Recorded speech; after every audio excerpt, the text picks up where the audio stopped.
둥둥 수요 특강 달을 가리키다. 매주 수요일 코너입니다. 달을 가리키다. 성현들은 달을 가리키고 있지만 우리는 그 손가락만 보고 있지 않은지 돌아보는 시간인데요. 종교의 문자나 상징이 아니라 그것이 가리키고 있는 종교에 참된 가치에 대해 생각해보는 시간입니다. 지난 1월 8일이었죠. 중대재해기업처벌법이 국회를 통과했습니다. 하루에 7명, 한 해에 2,400여 명이 노동 현장에서 일하다 죽는 이 안타까운 현실을 바꿔내기 위해 종교계와 노동계, 그 밖에 많은 분들의 노력으로 통과가 됐는데요. 하지만 5인 미만 사업장은 이 법에서 배제가 되면서 아쉬움을 표하는 분들도 많습니다. 오늘은 중대재해기업처벌법 통과를 위해 국회에서 11일간 유가족들과 단식을 함께 하신 기독교 환경운동연대 상임대표 양재성 목사님과 이에 대한 이야기 나눠보도록 하겠습니다. 목사님 안녕하세요. 네, 안녕하세요. 예, 반갑습니다. 네. 자, 우선 이 중대재해기업처벌법 제정을 위해 11일간 단식을 함께 하셨다고 들었습니다. 이 단식이 끝난 지 열흘 정도 된 것 같은데요. 건강은 괜찮으십니까? 예, 지금 일단 일반 단식과는 달리 그 강추위 속에서 진행되었기에 좀 힘들긴 했는데요. 그래서 몸도 많이 축이 났어요. 예. 마치 그냥 몽둥이로 몸을 얻어맞은 것처럼 그 몸 전체가 이렇게 아프기도 했는데 지금은 보식도 마치고 이제 밥을 먹고 있어서 많이 회복됐고요. 근데 11일 하고도 이렇게 힘들었는데 그 유가족들은 30일 동안 그 강추위에 맞서서 단식을 했으니까 얼마나 힘들었을까 참 미안하고 송구스러운 마음뿐입니다. 예. 그만큼 이 법 제정이 간절하다라고 느끼신 것 그렇죠. 같습니다. 예. 제 목사님께서 우리 둥둥에 오랜만에 출연을 해 주시는데요. 제 목사님께서는 지금 기독교 환경운동연대 상임대표를 맡고 계시고 당시에도 환경 문제로 출연을 해 주셨던 기억이 나는데요. 이번에 환경 문제는 아닙니다만 이 법 제정을 위해 단식까지 참여하게 된 계기가 있을까요? 이제 단식에 들어가는 유가족 중에 고 김용균 씨 어머니 김미숙 씨 이분이 단식에 들어가면서 한 인터뷰를 봤어요. 어쩌면 하나밖에 없는 자식이 취직이 됐다고 정말 해맑은 얼굴로 출근을 했다가 결국은 싸늘한 시신이 돼가지고 돌아온 거거든요. 그래서 일상으로 돌아가 보려고 했지만 전혀 돌아갈 수가 없었다는 거예요. 왜냐하면 제2, 제3의 김용균이 하루에도 7명, 1년에 한 2,400명 정도의 노동자들이 목숨을 잃고 있기 때문이었거든요. 그래서 노동자들이 더 이상 일하다가 죽는 일은 막아야 한다라고 이제 그렇게 생각이 들었고, 그게 이제 자기 죽은 아들에게 할 수 있는 어머니로서의 최대한 마음이라고 보았고, 그래서 단식은 한 번도 안 해봤지만 두려운 마음으로 단식에 참여하겠다. 그런 이제 인터뷰였어요. 그걸 보면서 위로를 받아야 될 유가족이 이렇게 엄동설안에 그것도 곡기를 끊는 단식까지 두려운 마음으로 한다라고 하는 이야기를 들으며 정말 그냥 저분 옆에 앉아있기만이라도 해야 되겠다. 그런 제 마음이 좀 생겼던 차에 종교 진영에서 동조 단식하실 분을 찾는다고 연락이 왔어요. 그래서 연말 연시 정말 바쁘기도 하고 일정이 많은데 잘 됐다. 이거 일정 그냥 다 취소하고 그냥 가서 이분들 옆에 앉아있기만이라도 하자. 그러면서 동참을 하게 되었습니다. 그런 사연이 있었군요. 자신의 아들만 이렇게 아들로 보지 않고 다른 아들들도 언제 죽을지 모르는 이 안타까운 노동 현실을 바꾸기 위해서 우리 김미숙 님께서 정말 이 세상을 바꾸는데 큰 역할을 해주시고 참 이런 분이 진정한 어떤 종교의 역할을 해주시는 분이 아닌가 생각이 듭니다. 맞아요. 자, 목사님께서 이렇게 또 공감하시고 또 노력을 해주셨는데요. 5대 종단 환경단체들도 이 중대재해기업처벌법 제정을 위한 기도회를 열기도 했고요. 종교계에서 많은 힘을 보탠 것 같습니다. 저는 사실 이 종교환경회의라고 하는 단체 공동대표로도 있어요. 지금 상임 대표는 아마 원불교 환경연대의 그 김선명 교무님이신데, 그래서 종교환경회의는 뭐 그간에 이제 생명이 파괴되는 곳 가서 이제 그걸 보존하자고 맞서기도 하고 또 이제 그 홍보도 하고 그랬던 단체인데요. 뭐 크게 보면은 그 새만금 간척 사업 때 새만금에서 국회의사당까지 삼보일배 굉장히 언론의 주목을 많이 받았었잖아요. 네. 그것도 이제 종교환경회의가 이제 한 일이고, 또 4대강 개발한다 그럴 때 생명의 강 모시기 100일 순례, 100일 동안에 이제 4대강을 순례하면서 생명의 강을 지키고 보존하자라고 했던 것도 종교환경회의였거든요. 네. 뭐 지금은 뭐 이제 탈핵 순례니 뭐 다양한 걸 하는데, 실제 뭐 이 기독교나 뭐 기타 종교들이 가지고 있는 가장 중요한 마음은 어쨌거나 이제 생명을 잘 보존하고 생명을 지키자라고 하는 거잖아요. 네.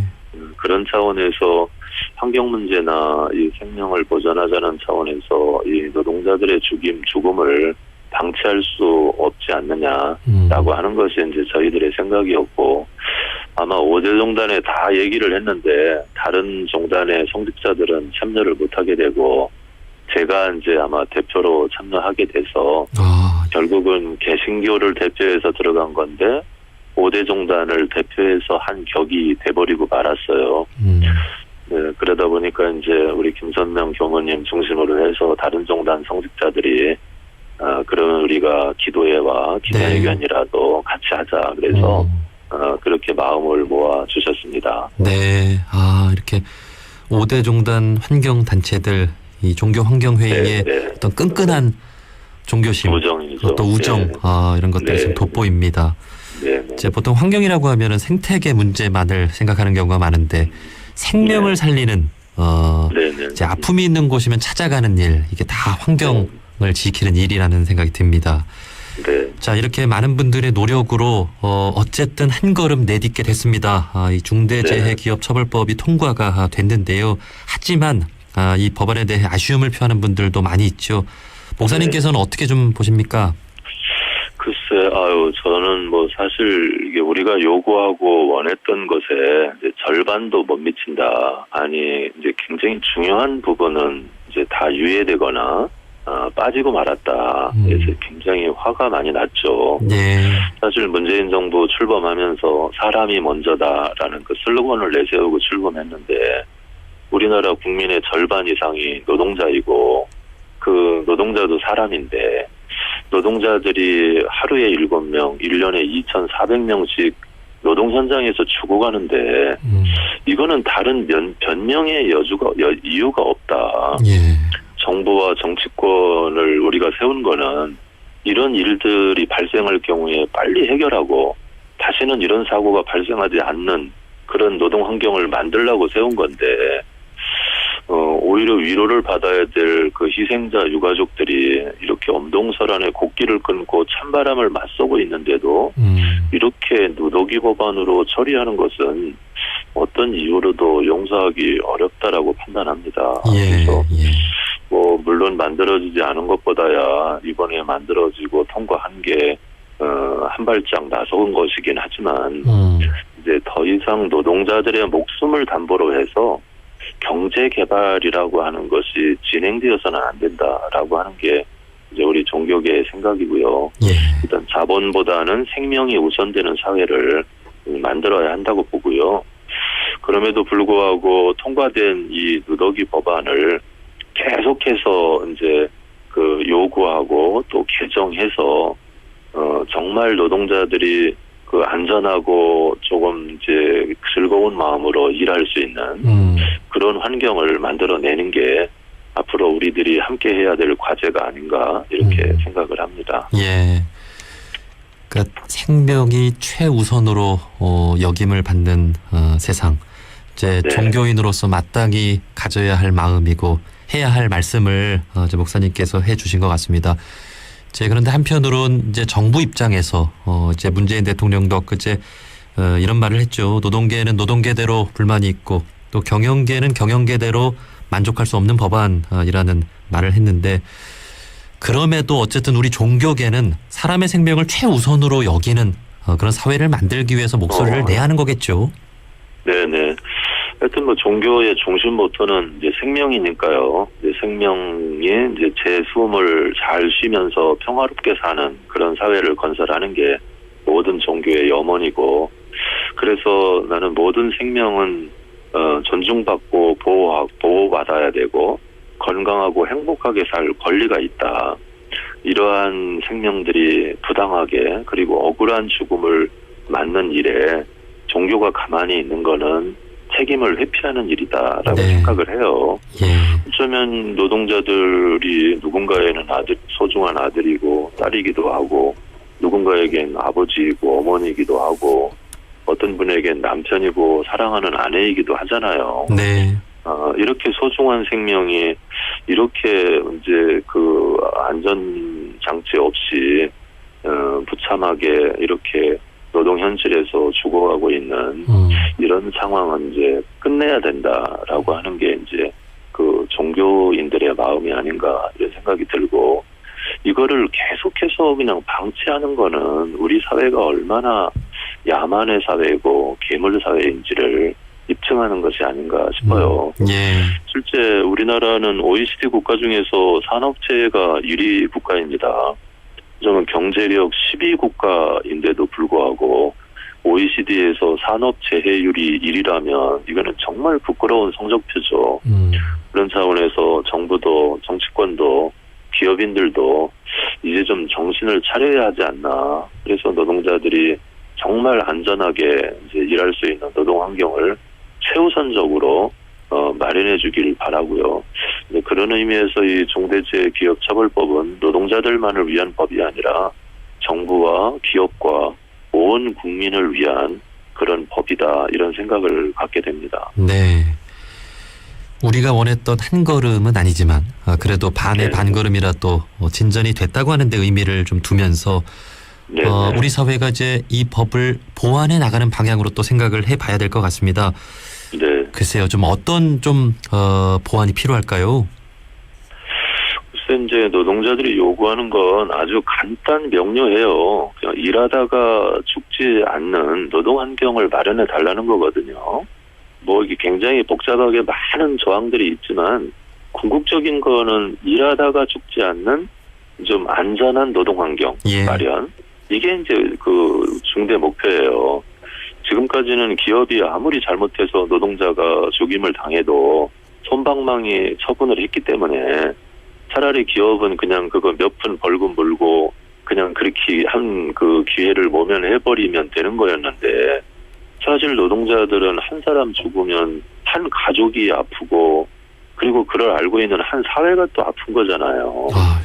그래서 그거는 안 된다. 그래서 하여튼 요번 적용 대상에서 빠진 그 5인 미만의 작업장, 사실은 5인 미만의 작업장에서 30% 이상 30에서 40%의 사고가 발생하고 있거든요. 그러면 뭐 사실상은 100%에서 그걸 빼고, 또 지금 뭐 50명 미만을 4년에서 5년 유예를 한다 그러면 지금 뭐 계속 이렇게 많은 노동자가 죽는 걸 한 5년 동안 또 방치하겠다는 거거든요. 그래서 이거는 말이 안 된다. 그런 차원에서도 하여튼 이런 이제 부분, 그리고 인과관계, 그리고 직장 내 뭐 집단 폭행 뭐 이런 것들이 빠졌는데, 앞으로 이런 부분들이 좀 잘 보강해서 좀 같이 나갔으면 좋겠습니다. 특별히 이 5인 미만 사업장, 이 사업주분들 잘 새겨 들으시고 좀 그 법의 취지를 피해 나가는 것이 아니라 잘 지켜나갈 수 있도록 좀 노력을 특별히 더 해주셨으면 좋겠습니다. 자, 이제 목사님 나오신 김에 이 환경 문제에 관한 이야기도 좀 여쭤보고 싶은데요. 이제 목사님께서는 기독교 환경운동연대 활동을 오랫동안 해오셨고 또 지금도 해오고 계시죠. 이 지난 한 해 이제 코로나19로 많은 분들이 어려움을 겪으면서 이 코로나19 역시 환경 문제다라고 진단을 하는 분들이 많은데요. 이제 목사님께서는 좀 오늘날 어떻게 좀 진단을 하고 계십니까? 그렇죠. 코로나19 당연히 환경 문제입니다. 사실 코로나19 바이러스가 없었던 것이 갑자기 생긴 게 아니고 원래부터 존재했던 건데, 사실은 사람의 손에 사람이 접촉할 수 없는 곳에 살고 있었던 거죠. 그때는 전혀 문제가 되지 않았는데 환경이 파괴되어 가면서 사실상은 이 바이러스가 이제 인간과 조우하게 됐고 그러면서 결국은 이제 변이가 생기고 그리고 이제 그 결국은 이게 이제 인간을 이제 위협하고 해야 하는 이제 그런 양상으로 이제 번져 나간 건데요. 실제 지금 동토층에 지금 잠들어 있는 고대 바이러스 이제 이게 이제 그 기후 온난화 현상으로 동토층이 녹으면서 예. 그 속에 잠들어 있던 고대 바이러스가 깨어나기 시작하면 지금 이 바이러스는 비교가 안 될 만큼 굉장히 위협적인 바이러스라고들 얘기합니다. 정말 두려운 일이고요. 그리고 가장 심각한 것은 저는 코로나 지금 19 때문에 이제 사실 이렇게 그 잠식되어 있었는데 작년 1년 동안도 사실 기후 이 위기가 엄청나게 지금 다가온 거거든요. 예. 지형성 가뭄과 홍수 뭐 이런 기타 등등으로 해서 식량 생산량이 한 30-40%가 줄어들었고 산불도 2배에서 3배가 많이 발생을 했고 그리고 지금 이제 그거로 인해서 야생동물이나 생명들이 뭐 계속 속절없이 그냥 사라져가고 있는 거잖아요. 예. 그래서 이런저런 모양들을 보면 지금 이 기후 위기가 앞으로 우리 미래 세대들이 삶이 생존이 가능할까 싶을 정도로 굉장히 전방위적으로 위협하고 지금 다가오고 있어서 지금 시간이 많지를 않아요. 그래서 하여튼 지금 당장 이 환경 문제는 미루고 뭐 이렇게 유예시킬 것이 아니라 당장 실천하고 당장 결단하고 나가도 지금 이거를 해결할 수 있을까 싶을 정도로 심각한 상황입니다. 예. 그 올해부터 파리 기후협약 참여국들이 당장 탄소를 줄이기 위한 이 약속한 일들을 해 나가야 하잖아요. 네네. 글쎄요, 뭐 이것만으로 당연히 충분하진 않겠죠. 네네. 네, 하여튼 정부가 늦게나마 이 탄소 중립을 선언한 것은 잘한 일이라고 보고요. 지금 이제 녹색성장위원회를 탄소 중립위원회인가로 구성해서 더 강력하게 아마 이제 만들어 갈 거라고 얘기를 들었는데, 어떤 구체적인 로드맵을 정해서 이를 이루기 위한 특단의 조치들이 좀 강력하게 만들어져야 된다고 보고요. 그리고 저는 궁극적으로 이 시대를 움직이는 철학, 세계관이 바뀌어야 된다고 봐요. 더 이상 이 자본주의, 이 돈 중심의 시스템으로는 이 사회가 구원받을 수 없다. 결국 사회적 경제를 기반으로 한 생태 복지 사회를 구현하는데 아마 이거는 종교들이 가지고 있는 가르침과 일치한다고 보거든요. 예. 그래서 모든 이제 생명이 재숨을 평화롭게 쉬는 그런 사회. 이거는 아마 원불교든 개신교든 불교든 다 같은 마음이 아닐까 싶고, 그리고 종교가 먼저 단순하고 소박하게 살면서도 어떻게 품위를 잃지 않고 살 수 있을까? 뭐 그런 사는 길을 좀 먼저 걷기도 하고 제시해 보면, 예. 그래서 이 지속 가능한 사회를 위한 뭐 자원도 아끼고 에너지도 좀 전환시키고, 그래서 자연과 조화로운 길을 걸어갈 수 있다면 아마 종교가 이 시대에 큰 그 안내 역할을 할 수 있지 않을까, 그런 생각을 해봅니다. 네, 예. 정말 종교가 모범을 보여줘야 될 그런 부분들, 앞으로 이제 목사님을 비롯해서 우리 많은 분들이 그런 모습을 또 이끌어주시고 해주셨으면 좋겠습니다. 네. 자, 이제 마지막으로 올 한 해 이제 코로나19도 극복을 해내고 더 좋은 세상을 만들기 위해 우리 종교인분들께 당부하고 싶은 말씀이 있다면 한 말씀 해주시죠. 네. 하여튼 그 어느 시대보다 저는 종교인들의 역할이 절실한 시대라고 봐요. 네, 결국은 이제 우리 종교인들은 소유보다는 존재를, 저는 성장보다는 성숙을, 그리고 물질보다는 정신을, 그리고 외형보다는 내면의 세계를 추구하는 분들이잖아요. 예. 어쩌면 인류가 지금처럼 물질적으로 타락했던 적이 있었을까 싶을 정도로 지금은 이제 사람의 양심이 화인을 맞고 탐욕의 노예가 된 그런 세계가 아닌가 싶어요. 그래서 어느 때보다도 이제 영성적 성찰이 요구되는데, 그래서 인문적 실력을 좀 향상시키고 공공의 이익을 위한 더 나은 세상을 위해서 우리가 종교인들이 헌신한다면 세상은 지금보다 희망적이지 않을까. 뭐 불교든 뭐 개신교든 모든 종교가 이 창시자의 가르침에 충실하면 예. 세상은 더 나아질 것이다. 시간이 없으니 지금 당장 우리 종교인들만이라도 먼저 실천하자. 그런 한 해가 됐으면 좋겠습니다. 예, 고맙습니다. 고맙습니다. 자, 기독교 환경운동정대 상임대표 양재성 목사님과 함께했습니다. 목사님 고맙습니다. 네, 감사합니다.